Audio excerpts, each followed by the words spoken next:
Yo, what's up guys? It is I, Campent. I've seen a lot of comments from people saying that they're impressed with how good my mental is, and how little I get shaken up by a loss. Seeing these comments actually surprised me a bit. I've spent a long time trying to fix and improve my mental, and it has been pretty good for a while now. I almost forgot that not everybody has great mental, and what it was like to have bad mental. So in this video, I'm going to teach you how to fix your mental in 10 minutes. Before we begin, I just want to quickly say that these are the things that work for me, and there's no guarantee that they'll work for you. Additionally, implementing all of these steps has taken me years, so don't expect your mental to be fixed overnight. Finally, I want to point out that I still have moments of weakness where I get tilted at the game. Everybody does, even pros. There's no way to truly have perfect mental. So we are going to talk about all the things you can do to fix your mental from before you even launch the game to after a long lost streak in ranked.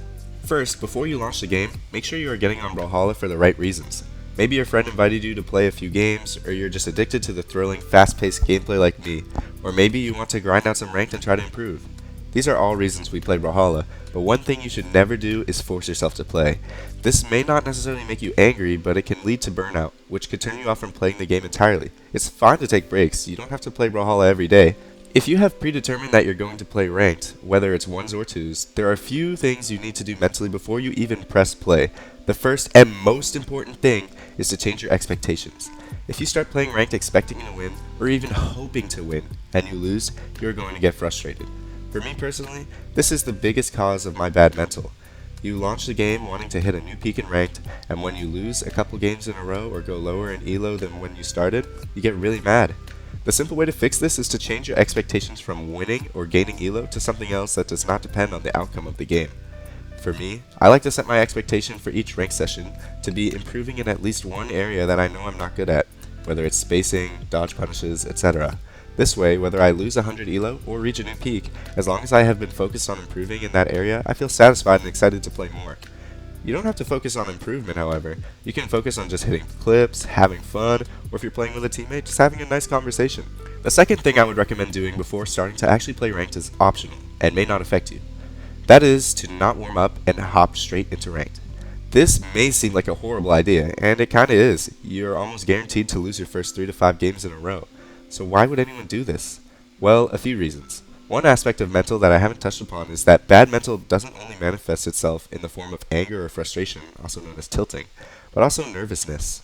This is something that I will say I am very proud to have fixed in myself, even for intense tournament game 5s.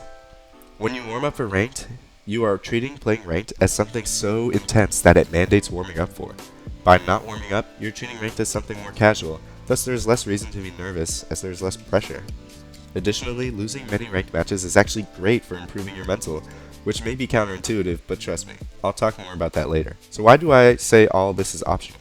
Well, for starters, if you don't get nervous when you first start playing ranked, then by all means, warm up in experimental or spars. Additionally, warming up is a great way to make sure your ranked gameplay is close to your peak performance, which is important if your goals in ranked are not to just win, but rather to work on aspects of your gameplay when you are playing well.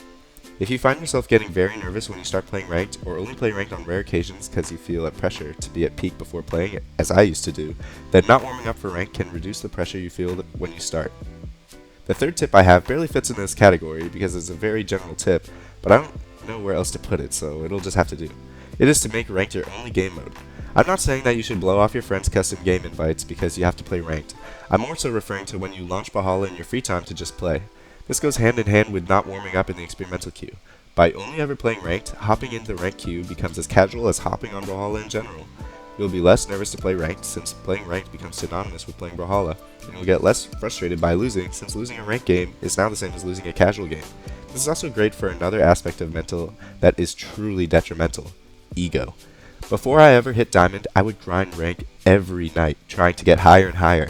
But once I hit Diamond, which at the time was the max rank, I stopped playing ranked almost entirely and switched to experimental because I had proved to myself that I was a Diamond level player and did not want that belief to be invalidated by losing elo and dipping back into Platinum. My ego stopped me from playing ranked. This is such a bad mindset for so many reasons. First of all, if you truly are good enough to be at whatever elo you are, in my case Diamond, then you should be able to stay at that elo. Otherwise, you don't deserve to be there. Second of all, you aren't going to stay at that elo if you neglect to play ranked and fight people who are as good as you or better. Third, your rank and elo doesn't even matter at all in the first place, and placing so much of your self-worth on the imaginary number that is elo is unhealthy for your mental health. So try not to do any of these things, and playing only ranked will help alleviate all of them. Okay, now let's talk about ways you can fix your mental while you're in a match. Again, you want to make sure you have no expectation of success at any point, whether you're up 3 stocks to 1, or both you and your opponent are in the red on last stock where next hit wins. If you expect that you will win the match, or hope to, and you do not, you will get mad. If somebody makes a comeback against you, instead of being mad, think about why that may have happened. In my case, it's normally because gaining a lead against someone makes me complacent and lazy, allowing them to stage a comeback. Try to fix whatever issue allowed them to come back, and the amount of matches you will lose that you should have won will decrease. What about playing against a certain playstyle that frustrates you? Well, try not to write off the opponent as cheesing or playing in a lame way. This is just making excuses for yourself that will ultimately cause you to keep losing to that same type of player forever. And don't think these players will go away either. As of writing this, I have been Brawlhalling for the past 2 seasons in a row, and I can tell you that we still have passive players, sig spammers, toxic taunters, and meta abusers, and I'm sure that even if I were rank 1 in the world, I would still play against them. When you find yourself losing against the opponent's playstyle in a match, detach yourself emotionally from the match outcome like I've been saying this whole time, and spend the entire match workshopping and theory crafting ways to beat this player, and thus all players that play like them. Maybe the things you try don't work and actually make you play worse than you would have, but don't worry about that. Just keep trying things and eventually you'll find the thing that works against them through trial and error, loss after loss. Now, when you play against people whose playstyles counter yours, you will be able to beat them much more often, which is very satisfying, believe me. I often find myself playing against someone with an annoying playstyle, and when I win, I literally think to myself, 2 months ago, I would have lost to this person. And the reason I didn't is because I figured out how to beat them, instead of writing them off as lame players. To quickly round out that last point, try not to let yourself make verbal or physical outbursts when you get hit by something or lose to someone who really frustrated you with their annoying playstyle. Instead, try thinking to yourself, okay, that didn't work. I'll have to try something else next time. Now, let's talk about how to handle losing. Maybe you've lost 200 elo over the past hour and a half, or you were 1999 elo and lost the game that would have had you hit diamond. Genuinely, truthfully, and utterly, it does not matter. It really does not matter. What is elo anyways? What exactly changed about your life after losing 16 elo points? Nothing at all. This is a rather philosophical outlook, but I find that it really helps. I will sometimes end my rank session at a peak, and sometimes end at a valley of about 300 elo lost, and I wouldn't have even noticed either way. Do not pay attention to your elo. Do not worry about it. Do not care about it. Do not acknowledge it.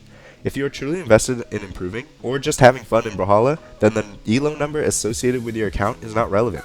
Yes, it sucks to lose your diamond game, but there's no reason that you can't just win the next 2 and hit diamond, or if you lose again, then the next 3. So don't worry about it. If this doesn't work, then there is a more drastic method that you can try to make it so that you don't care about losing elo. That is to play ranked, and regardless of how you are doing in each match, when your opponent is on last stock, throw yourself over the edge until you lose. Lose every game. Now, losing really means nothing, since you were already planning on losing before the match even started. Like I said, this is drastic, as you'll lose all your elo, but if you really can't separate yourself emotionally from the outcome of a match, I think you should try this. The way I came up with this is because it actually happened to me unintentionally. Before I started college, my mental wasn't very good. I cared about losing so much, but then I moved into my college dorm room where the Wi-Fi was just absolutely awful. I would lose connection and my character would run off stage every other game, and that would, of course, cause me to lose very often. At first, this would make me unimaginably angry, but after putting up with it for months on end, the realization that losing doesn't matter slowly moved into my subconscious. When I went home at the end of that first semester, my mental was much improved, since I had lost my emotional dependency on winning after winning became completely out of my control for months. This is a very extreme technique, but it can really work. What if you don't care about losing your elo, but you just feel like trash after losing 5 games in a row? Well, of course you can always just take a break, maybe watch a cool campet video or play Brawl of the Week, but I know that this isn't always what you want to do. Trust me, I've been there before, losing 7 times in a row and wanting nothing more than to hop back in and get it all back. Well, my tip for this is to, again, separate yourself from the outcome of the matches. If you're having fun playing Brawlhalla and you're focused on improving some aspect of your gameplay, then losing really isn't a big deal since the goal wasn't to win in ranked in the first place. If you take anything from this video, let it be this tip of separating yourself emotionally from the result of a match. So guys, that basically concludes all my tips I have for improving and mastering your mental. These are the tips that I have been discovering and utilizing over the past few years to help me master my mental in ranked and tournaments, and I believe that they can work for everybody to some degree. As I continue playing, I continue finding new weaknesses in my mental and new ways to fix them, and so maybe one day I will make a follow-up to this video discussing those. Please leave any questions or feedback in the comments and let me know if these tips work for you. Thanks so much for watching, and I'll see you guys again soon. Peace!